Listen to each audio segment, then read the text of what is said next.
Kahit sarili niya, kahit siya mismo? Well, I don't think na darating tayo pa ron na kailangan tingnan muna natin yung ebidensya. Ayan. Usapan natin itong patungkol sa NBI, sinisilip na or iimbestigahan na itong mga Marines. Sinisilip na ng NBI ang mga paratang ng mga nagpakilalang dating sundalo na nagdala raw sila ng limpak-limpak na pera sa ilang mga politiko. Wala raw sasantuhin ng ahensya saan man sila dalhin ng ebidensya. Narito ang agenda report ni Andrea Salve. Iniimbestigahan na ng NBI ang mga paratang ng mga nagpakilalang dating Marines at security personnel umano ni resigned ako Bicol Party List Representative Zaldico na nag-deliver daw ng male-maletang pera sa ilang matataas na opisyal ng gobyerno. Sa at the forefront ng Bilyonaryo News Channel, tiniyak ni NBI Director Melvin Matibag ang impartial investigation sa mga aligasyon. Tingnan natin yung veracity. But at the end of the day, saan tayo dadali ng ebidensya, doon tayo pupunta. Yan, ito lang sa akin, sir. Okay? With all due respect, sana po ang imbestigahan natin yung pagdi-deliver ng maleta. Okay? Kung totoo bang nag-deliver, yun ang question po dito, sir. Hindi ko po tinatawaran ng inyong galing.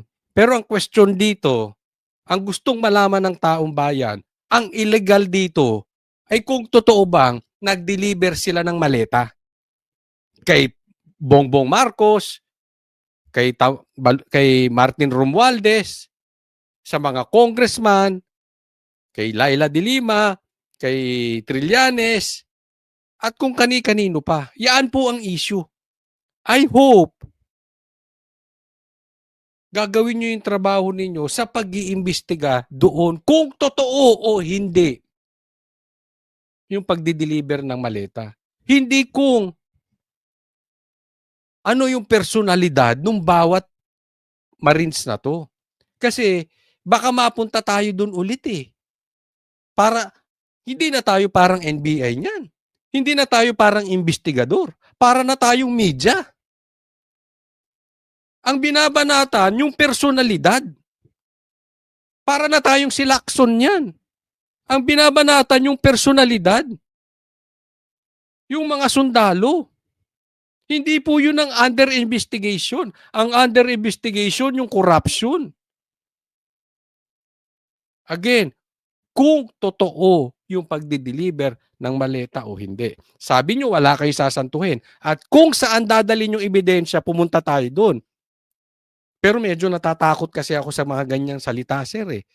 Di ba? Hindi ko po kayo tinatawaran ng inyong galing muli. Pero yan din ang sinabi ng ICI.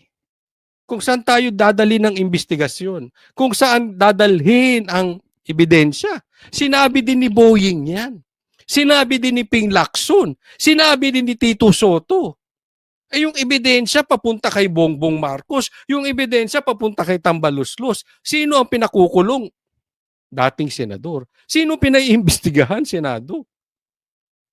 Hindi nyo ba nakikita? Dito sa mga manonood, hindi sa inyo to, sir. Hindi nyo ba nakikita? Ligtas yung mga congressman.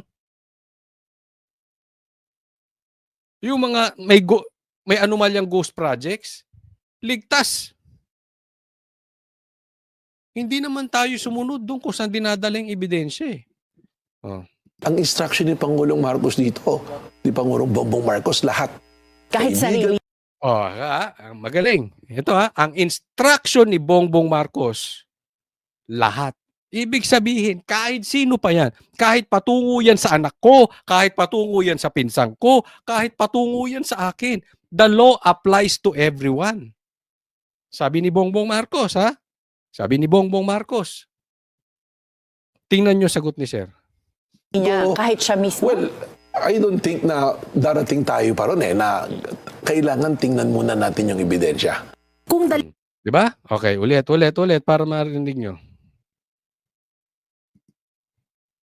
Na darating tayo pa ron na lahat.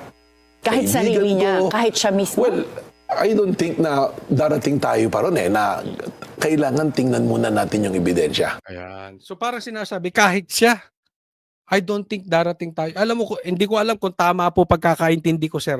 I may be wrong. Pero pagkakaintindi ko doon, parang hinuhusgahan nyo na I don't think darating tayo doon.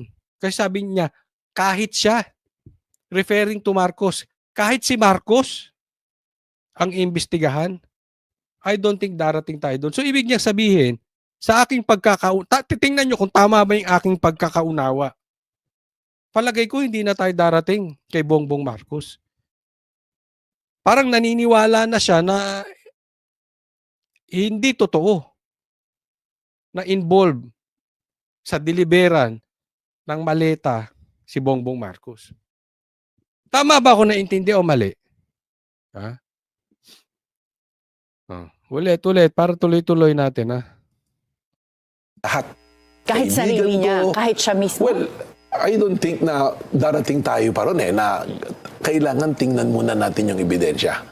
Kung dalhin man daw sila ng investigasyon sa palasyo, ipipresenta raw nila ito ng mabuti dahil layon niya nga raw sa kanyang pag-upo bilang bagong director ng Bureau ang maibalik ang tiwala ng taong bayan sa pamahalaan. Yun! Maganda yun siya. Ang hirap lang kasi ngayon, Atty. Karen. Ang dami ng investigador at abogado sa social media. Of course, oo. Pag Kaya lumabas nga- yung ang daming Oo. opinion. Hindi, ganun talaga, sir. Alam mo, ganun talaga. We have to adjust doon sa panahon. Sir, wala na po tayo sa 1973. Nasa 2026 na po tayo. So, lahat yan may opinion. Alam mo, something good doon sa lahat may opinion. Hindi na po maluloko taong bayan eh. Huwag niyo pong masamain, sir, ha? Alam kong matalino kayo. Pero hindi po katulad nung panahon ni President Marcos Sr. ang nakawan. Makontrol mo lang ang media, tatanggal ka na 20 years. Ngayon hindi po. Kasi hindi pwedeng, katulad halimbawa na lang, na maraming nagsasabi, even si Atty. Baligod sinabi niya, may mga nasa payroll, may mga na-deliveran na mga trolls at media. So kahit kontrolin mo yung mga trolls na yan at kontrolin mo yung mga media na yan, mainstream media man yan, may magsasalita at may magsasalita. May opinion. Sir, wala po akong question matalino ka kaya ka nakapwesto dyan. Pero hindi lang ikaw ang matalino. Minsan nga, daig pa, nung bobo yung matalino, kung nagsasabi ng totoo yung bobo kesa yung matalino na iniiwas sa totoong issue. Hindi po kayo yan, sir. Nililinaw lang natin. Baka patawag nyo ako dyan. Okay lang din naman. Karapatan nyo yan. Ang sa akin lang, talagang lahat magkakaroon ng opinyon. Di ba? At dapat yun, sir, ay ikakatuwa ninyo. Dahil gagalaw ang demokrasya. Unless pipigilan. Ibig sabihin, martial law tayo. Wala naman tayo sa martial law. Di ba? So, matuwa tayo kung may opinion lahat. Nagtataka rin ang director kung bakit nauna pa ang press conference ng 18 Marines kesa sa mismong paghahain ng kanilang affidavit. Apela ni Matibag sa Ganito yan, in-explain. Bakit nauna pa yung press conference kesa pag-offer ng affidavit? Hindi ko alam. But, kung ito ay may patungkol doon sa ombudsman, kasi kailangan nila magsalita. Dahil ang explanation ni Atty. Baligo dito is kasi baka gumalaw ang ombudsman at sabihin, okay, wala na munang ipagbabawal muna magsasalita, iimbestigahan na namin to. Hindi na nalabas sa publiko. Tapos noon, aabutin na naman tayo ng kopong. So, sa madaling salita, tutuloy-tuloy yung deliveries ng maleta. Sa madaling salita, magtutuloy-tuloy ang ghost projects. So, sa madaling salita, magtutuloy-tuloy ang nakaw. So, ang ano nila, magsalita. Yun nga ang tanong ko kanina kay Atty. Baligod eh. Pabor ba kayo? May imbestigahan sa Senate hearing? or yung demanda, kasi baka pag demanda, hindi na kayo pwede magsalita, sub judice, patay na naman ang investigasyon, wala na naman magsasalita. Siyempre, pag nasa kaso na yan, natahimik na yan, it will take years na naman. For the meantime, ubusan ka ba ng bayan? Di ba? Kaya nga maganda yung sinasabi ni Senator Amy na parang lumalabas, ayaw ni Tito Soto at ni Pinky Lacson. Again, as I see it, ayaw nila again imbestigahan sa Senado na gusto naman ni Amy.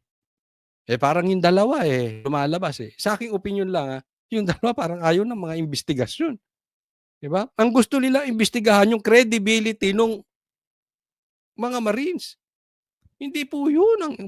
Yung credibility, ang tinitingnan natin, dapat yung credibility nung deliveries. Andun ang issue, sir. Ibag sa publiko, hayaan muna silang gawin ang kanilang trabaho bago husgahan ang mga personalidad na isinasangkot sa kontrobersiya. Para sa agenda, Andreas. May punto naman kasi sabi niya, bigyan muna silang time magtrabaho bago husgahan yung mga personalidad. Ganun din, sir. Hindi naman kasalanan ni sir. Kaya lang meron kasing mga the likes of Claire and etc. and the trolls, no, na ang binabanatan yung Marines Hindi naman nakafocus doon sa kanilang isiniwalat.